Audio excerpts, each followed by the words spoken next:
I used to cut meat for a living. Now the meat breathes back. My name does not matter anymore. Out here, names do not save you, and only silence does. Before all of this, I worked at Henderson's Butchery, a small red-bricked shop at the edge of town. The kind of place where people came on Sundays, smiled at you over the counter, and pretended not to notice the blood on your apron. I used to love the sound of the cold room door sealing shut, that heavy metallic click. It felt like peace, a refrigerator hum, a faint dripping sound, and my own breath fogging against the frozen air. The smell of iron and salt never bothered me. It was routine. It was normal until it was not. It started with the deliveries. Boxes of meat came in, sealed, tagged, dated. But a few weeks ago I noticed the flesh did not feel the same. It was not frozen solid like it should have been. It was warm, almost soft. I thought maybe the delivery truck was late, maybe the cooling failed. But when I pressed my glove into the side of one of the larger cuts, I swear I felt something twitch. I told myself it was my imagination, that I had been overworking.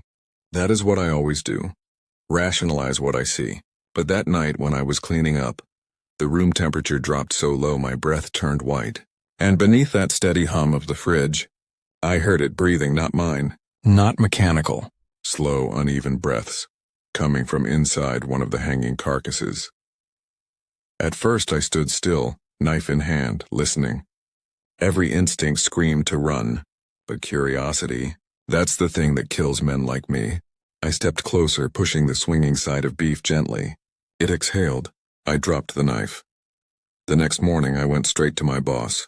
He laughed, said maybe a rat got trapped in the wall, or maybe I'd been cutting for too many hours again. He told me to go home early. But when I came back the next day, that same slab was gone, no record, no disposal tag, nothing. That was the last normal day I remember. Since then, every night in that cold room feels wrong. The hum of the freezer changes pitch like it's reacting to something. The meat seems to sag lower, as if the hooks are bending under invisible weight. Sometimes I see frost move across the walls in patterns, like veins. I don't tell anyone anymore. People don't believe you until it's too late. They didn't believe me either. Not until the meat began whispering their names. The town outside is quiet now. Too quiet. For the past 3 days I have not stepped beyond the shop door. I turned the freezer into a shelter. The temperature is low, but it keeps me alive. There is no signal, no sound of engines, no shouting in the streets anymore. Only the slow shuffle of what is left of the people. From the front window I can see them sometimes. They move without purpose, like lost children searching for something they forgot. Their heads tilt slowly, their hands twitch at their sides. There is no hunger in them, only confusion. They walk past the shop again and again, but they never enter. The glass is not boarded up. The front door is not even locked. Still, none of them come near the meat shop. The smell of raw flesh fills the entire street, yet they turn away as if it offends them. I started to believe they are avoiding me, or what is inside here with me. On the first night I heard tapping sounds, very faint, metal against metal. I thought it was the sign outside, blown by the wind. But when I stepped into the freezer to check, the sound stopped. The air was still. The hanging carcasses swayed slowly, frozen stiff, their hooks creaking under weight. I waited. Nothing. When I turned my back, the tapping began again.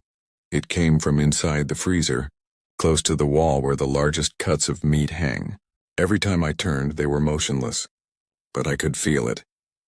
The air shifted slightly, like something moving just slow enough not to be seen. By the second night, I began sleeping inside the back office, keeping my shotgun loaded beside me. I told myself I was safe. I told myself it was only the pipes expanding from the cold. That is what I kept repeating. But the smell, it was wrong. Rot does not happen in freezing temperatures. Yet when I opened the door on the third morning, the air hit me like a wave. Sour wet alive. The meat was sweating. Condensation rolled down the sides of the slabs like beads of water. But the room was below zero. The frost on the floor had melted in a perfect circle beneath one of the hanging carcasses, the same one that had been breathing days before. I wanted to cut it down to end whatever nightmare had started, But when I reached for the hook, the metal was warm to the touch. That was when I understood something. The things outside may have forgotten what they were, but the meat inside this shop remembers, and it is waiting. I have learned that survival is not about strength, it is about rhythm. So I made a routine. Every morning I sharpen the knives. I clean the tables, sweep the sawdust, and scrub the floors even though there is nothing left to serve. I check the freezer temperature, though I have not turned it on since the power failed. It helps me remember I am still a person, not another lost thing wandering in circles outside. The silence in this town has a weight to it. It presses on your chest until you feel your own heartbeat echoing in your ears. Sometimes I whisper numbers under my breath while I clean, just to prove that I can still count. I do not know what day it is anymore. I only know that the clock above the register stopped at 2:37 and never moved again. The strangest part is that nothing here rots. The power has been gone for days, but the meat still looks fresh. There are no flies, no smell, no signs of decay. The cuts hanging from the hooks look exactly as they did the morning before everything ended. Even the blood on the floor has not dried. It remains dark and wet, as if it refuses to become part of time again. At first I thought the cold air inside the shop was slowing the decay, but when I checked the thermometer, it was warm. The freezer hum is gone, the fans are silent, yet the meat remains perfect. The color, the texture, almost alive. I began to wonder if whatever happened to people is now spreading to animals too. The infection turned men into slow, wandering shapes. Maybe it did something to everything else as well. The cows, the pigs, the chickens, they all came from nearby farms. If this sickness began before the outbreak was announced, maybe it already touched them before they were brought here. I tried to convince myself I was overthinking it. But curiosity can be a curse. When I inspected one of the sides of beef hanging from the middle rack, I noticed something faint beneath the skin. The surface twitched slightly when I pressed against it, almost like a muscle reacting. I froze. The room was silent, but in that silence I could hear something steady, slow, rhythmic. A pulse. I pulled my hand back, staring at the faint rise and fall of flesh just under the surface. It was not breathing, but it was not still either. I watched the condensation drip from the ceiling, but the drops that fell onto the floor were thick, not like water. I touched one. It was not blood dripping onto the floor. It was sweat. That night I locked the freezer from the outside. I could not stop thinking about what I had felt beneath the skin, something soft, moving, waiting. And when I tried to sleep, I kept hearing it again. That same slow rhythm, somewhere between a heartbeat and a whisper. On the 7th day I heard an engine. It was faint at first, a low growl breaking through the silence of the empty street. For a second I thought I was dreaming. No one has driven through town since the first outbreak. The only sounds lately have been wind and the dragging footsteps of the infected. I looked through the cracked front window. A delivery truck was rolling down the hill. One of the company's old supply trucks that used to deliver fresh meat every Monday. Its tires screeched as it lost control and slammed into a streetlight, just outside my door. The front bumper folded in, steam rising from the hood. The logo on the side was still clean. Fresh field meats, farm to table.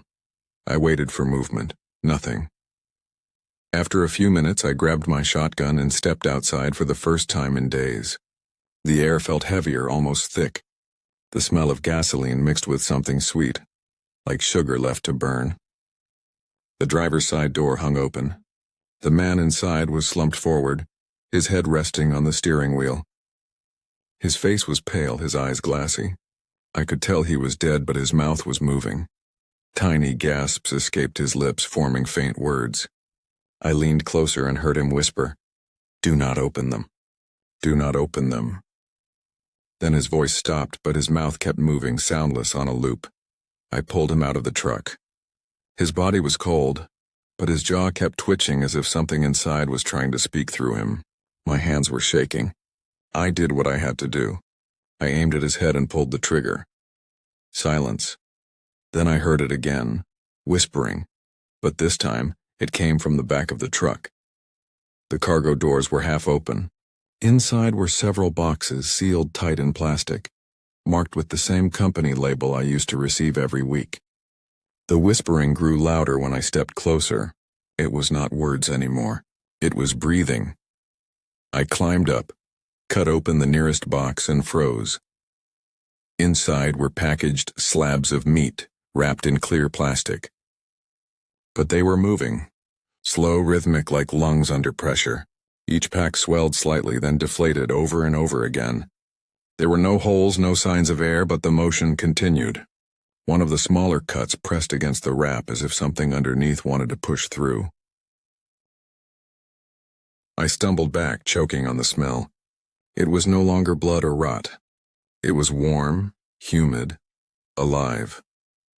I ran behind the shop, poured gasoline from the old generator tank, and set the whole shipment on fire. The flames rose high, cracking and spitting as the plastic melted. The smoke turned dark, curling upward like something fighting to escape. For a moment, I thought I heard voices inside the fire. Then the air split with a sound I will never forget. A sharp, human scream. The smoke smelled like cooked skin, and something in the fire screamed. I thought the worst was over after I burned the shipment. I thought fire could erase whatever followed that meat here. But I was wrong. For the next 3 days, the shop felt heavy. The air carried a kind of pressure, like the moment before a storm breaks. Even the silence changed. It was no longer empty, it was listening. Every sound seemed to echo just a little too long. The ticking of the wall clock, the dripping from the faucet, even my own breathing felt borrowed. Then the whispers began. At first, I thought it was the wind passing through a broken vent. A faint murmur, low and stretched out, like someone trying to speak through cloth. But it came from the direction of the cold room. The same freezer I locked days ago. I ignored it the first night. By the second, it was louder, distinct, human. I checked the walls for holes, the vents for rats, anything that could explain the sound. There was nothing. I pressed my ear against the metal door and felt a vibration. It was not a hum, not machinery. It was speech, muffled, rhythmic, almost patterned. I do not remember deciding to open the door, but I did. The air that spilled out was colder than before, sharp enough to sting my throat. The carcasses were still hanging in place, lined in perfect order. Everything looked the same. I stepped inside, flashlight in hand. The whispers stopped. For almost a full minute, there was only silence. I walked between the rows of meat, the beam of light shaking with my hand. I called out, even though I knew there would be no answer. Nothing moved. The only sound was my boot sticking slightly to the frozen floor. Then, as I turned to leave, I noticed something strange. Every carcass was angled slightly toward me. I had hung them straight, always straight, but now they leaned, their torsos twisted, as if their heads were turned just enough to watch me. I forced myself to keep moving. I reached the door, ready to shut it again and pretend none of this was real. Before leaving, I flicked off the light. That is when they began speaking again. Dozens of voices. Whispering all at once. They were not loud, but they filled the room completely, surrounding me like a swarm. I could not understand what they were saying at first.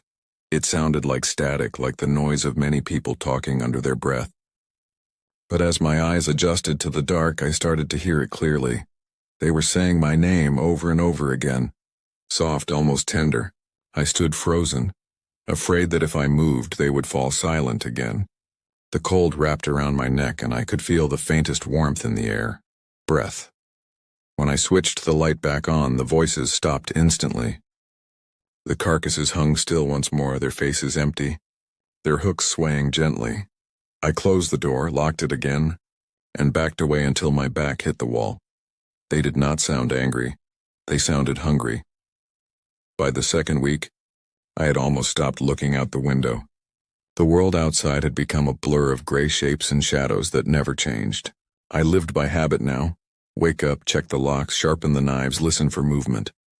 The freezer door stayed sealed, though I could still feel the air tremble behind it. That morning, I was sitting on the floor behind the counter, cleaning the blade of my cleaver, when I heard the faint sound of footsteps on the pavement, slow, dragging, uneven. At first I thought it was another one of them, the infected. I moved quietly toward the front window, crouching low, keeping my shotgun close. What I saw froze me in place. It was Mr. Callahan. He was my oldest regular. Every Friday morning, he used to come by for 2 pounds of beef and a story about his late wife's cooking. He always wore the same green jacket, the one with the missing button. I had not thought about him since the outbreak began. Seeing him standing there on the other side of the glass was like seeing a ghost walk home. But something was wrong. His eyes were open wide, unblinking, and his mouth hung slightly open as if he was about to speak. His skin had gone pale and his hands trembled at his sides. Yet he did not attack. He did not even move toward the door. He only stared through the window straight at me. For a long time we stood there like that. I could hear the faint sound of the wind moving down the empty street, the soft creak of the sign above the door. He raised his hand slowly, fingers stiff like wood, and pointed, not at me. At the hanging carcasses behind me, every muscle in my body went cold. I turned just enough to glance over my shoulder. The meat hung still, swaying gently from the draft. When I looked back at the window, he was gone. I stepped outside. The street was empty. Only the delivery truck's burned skeleton remained in the distance. But then I noticed the prints, bloody footprints, bare feet, starting from the curb leading directly to my door. I followed them slowly, heart pounding so hard I could feel it in my throat. The trail crossed the threshold, staining the tiles of my shop floor. I crouched to see them better. The blood was fresh, still wet. They led all the way to the back, to the freezer door. My stomach turned. I took a deep breath, opened the door, and stepped inside. The air was still. The whispering had stopped for now. Everything looked the same except for one thing. There was a space between the carcasses, a gap where one should have been. I looked down. The bloody footprint stopped beneath the empty hook, but there was nothing hanging there anymore. The air has changed. I can feel it every time I step into the shop. It is thicker now, like walking through something that does not want me here. The walls are damp, the tiles sweat. Every breath I take feels shared, as if the building itself is exhaling around me. For the last 2 nights I have not slept properly. Every time I close my eyes I see red tunnels twisting through the dark, dripping walls that breathe in and out like lungs. I wake up choking, my chest aching, the sound of heartbeat echo still ringing in my ears. I have stopped pretending this is normal. The meat is moving. It started small, just faint twitches. The kind that could almost be explained by temperature change or gravity. But now every carcass sways in rhythm, not from air or motion. They move together, pulsing softly as if sharing the same heartbeat. I have watched them for hours, counting the seconds between each motion. It is too precise to be random. I turned off all lights one night, sat behind the counter, and just listened. The sound that filled the room was slow, steady, and alive, like lungs inhaling and exhaling through walls of flesh.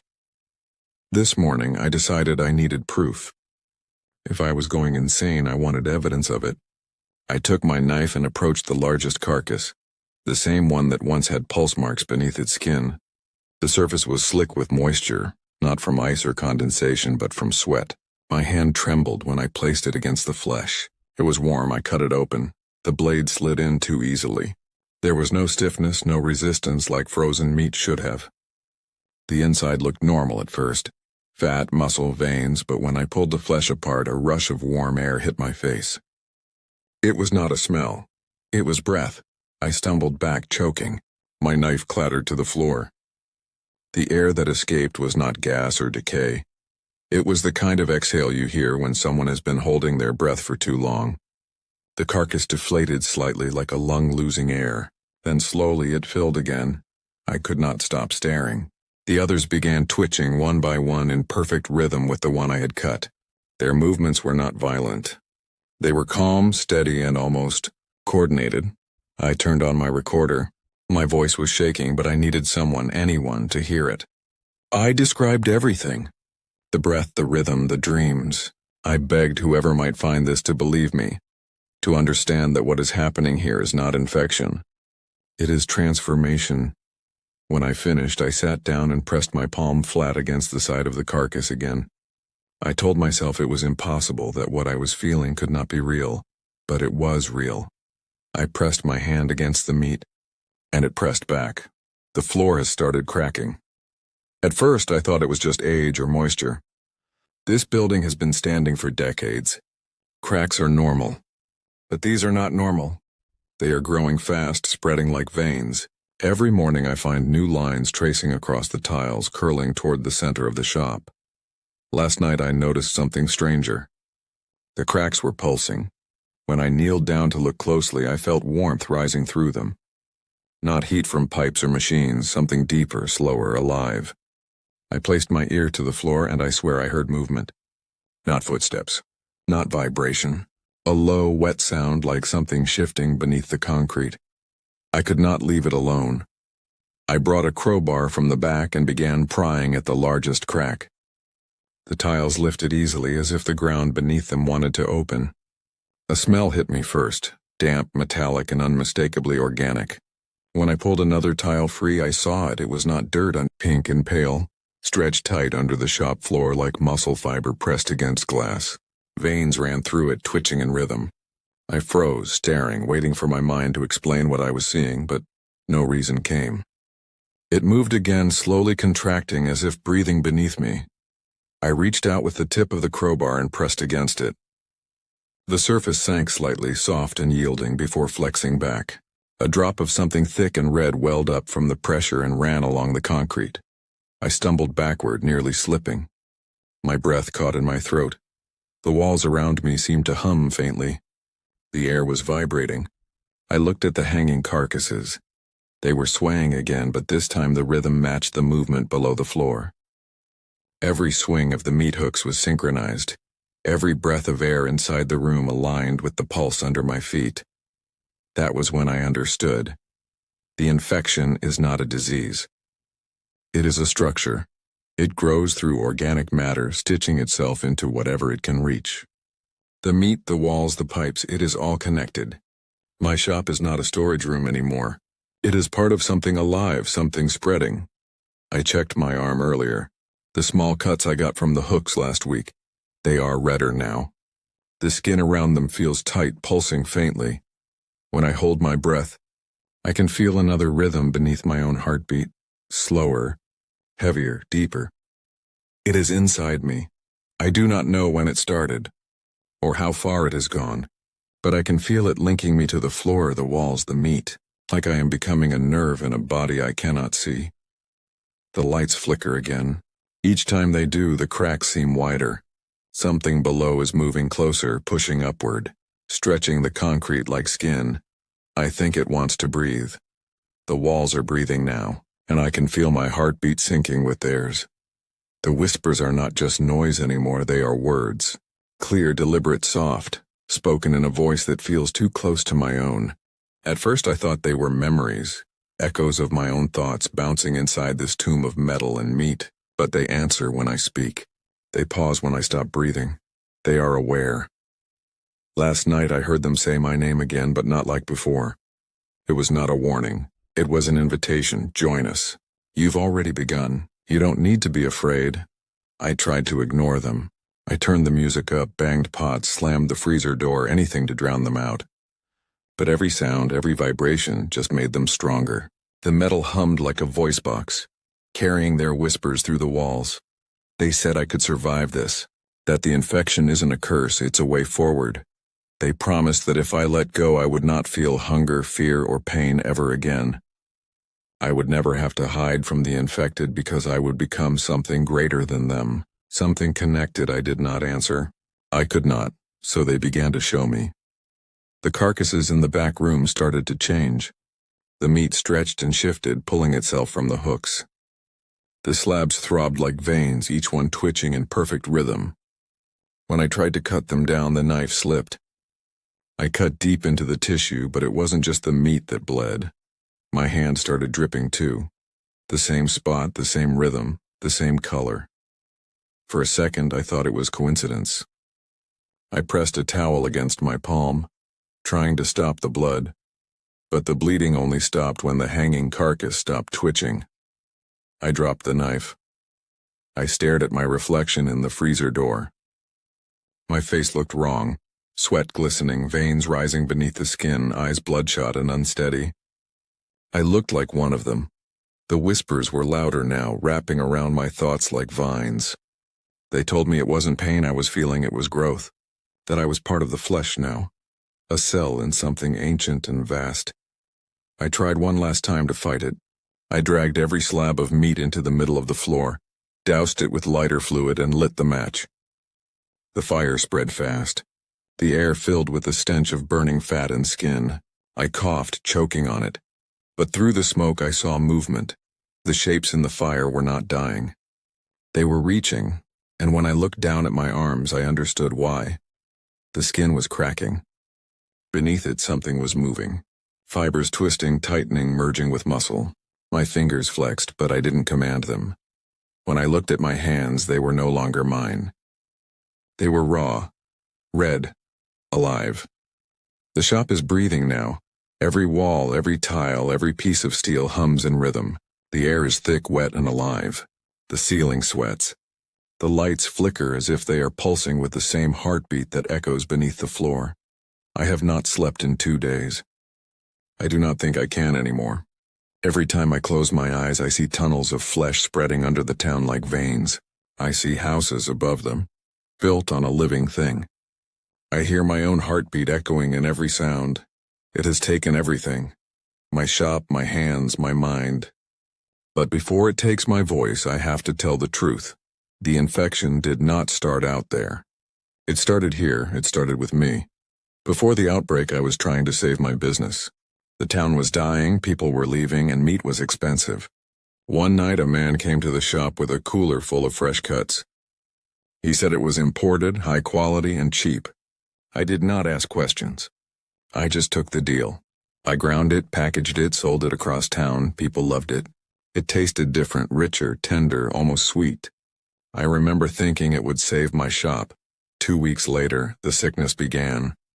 People stopped showing up. The air felt strange. And now I understand what that meat really was. It was not animal. It was a seed, and I fed it to everyone. Now the whole town is connected. Every living thing hums with the same pulse. I can hear them outside, hundreds of voices breathing together. They are not angry. They are not lost. They are one. I tried to fight it, but I am too late. It is inside me, and I am inside it. The walls of the freezer pulse with my heartbeat. The meat on the hooks twitches when I breathe. My reflection moves even when I stand still. I have become part of what I once cut apart. The voice tells me I should not be afraid. That this is what we were always meant to become. One body, one mind, one endless rhythm. It says the pain is only temporary, that soon there will be no me or them, just us. I do not want to believe it, but it feels right. The silence outside is too deep, too perfect. There is no hunger here, no death, just breathing. I can hear others speaking through me now. They whisper words I do not understand. Maybe they are praying. Maybe they are feeding. This is my last recording. If you find this shop, do not go inside, do not touch the walls. Do not touch the meat is not dead, neither am I.